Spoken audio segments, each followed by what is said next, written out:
और इस मैदान का हमें क्षेत्रफल निकालना है। क्या निकालना है? क्षेत्रफल। तो सबसे पहले हम इस मैदान की लंबाई को नापेंगे, चौड़ाई को नापेंगे, और जब लंबाई और चौड़ाई को नाप लेते हैं तो जब हम उसका क्षेत्रफल पता करते हैं तो क्षेत्रफल इन दोनों का क्या कर देते हैं? मल्टीप्लाई।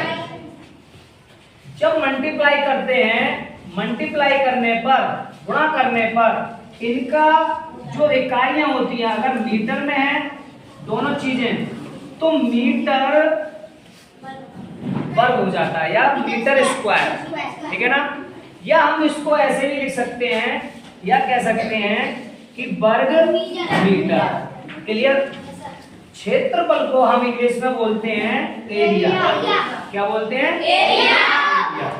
और एरिया और लंबाई को एल से प्रदर्शित करते हैं और बी से। तो इंग्लिश में भी हम बात कर सकते हैं कि एरिया बराबर एल इंटू बी। हमसे मैदान का, अगर ये मैदान है, इसकी जो ये बाउंड्री है, कह सकते हैं इसकी ये बाउंड्री है, तो ये बाउंड्री कितनी है? कितनी है चारों तरफ की? तो उसको बोलते हैं परिमाप या परिमिति। क्या बोलते हैं? परिमाप।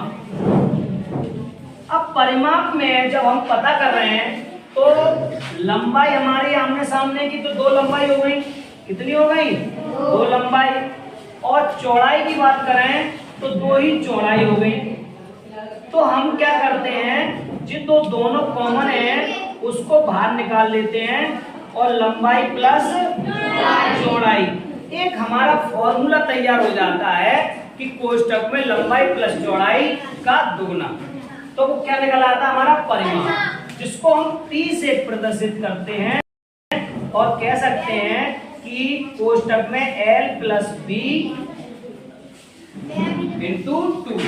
क्लियर? और ये हम जब सब पूरा इस चारों तरफ का माप निकाल रहे हैं तो ये माप हमारी निकलती है मीटर में, क्योंकि चारों तरफ की हम क्या कर रहे हैं? जोड़ रहे हैं। और जोड़ने में घातें नहीं जुड़ती हैं। घातें किस में जुड़ती हैं? गुणा में। ठीक है ना। सवाल नंबर 1 है, ये क्या कह रहे हैं? एक आयताकार खेत है। तो आयताकार वाली बात जब बोलते हैं, आयताकार में आमने सामने की भुजाएं बराबर होती हैं। क्या होती है?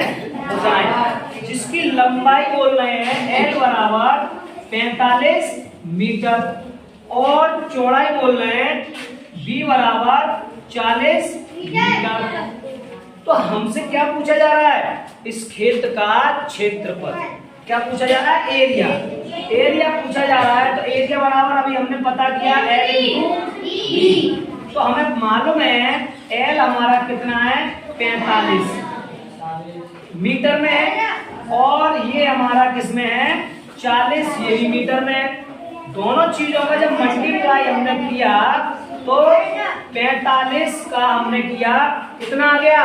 45 × 180 और ये 0 जुड़ गया। अब मीटर और मीटर का देखते हैं हम, मीटर स्क्वायर।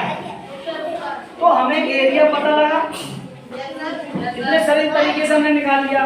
कितना देर लगा? कुछ नहीं। इसी तरह के बहुत से सवाल हैं।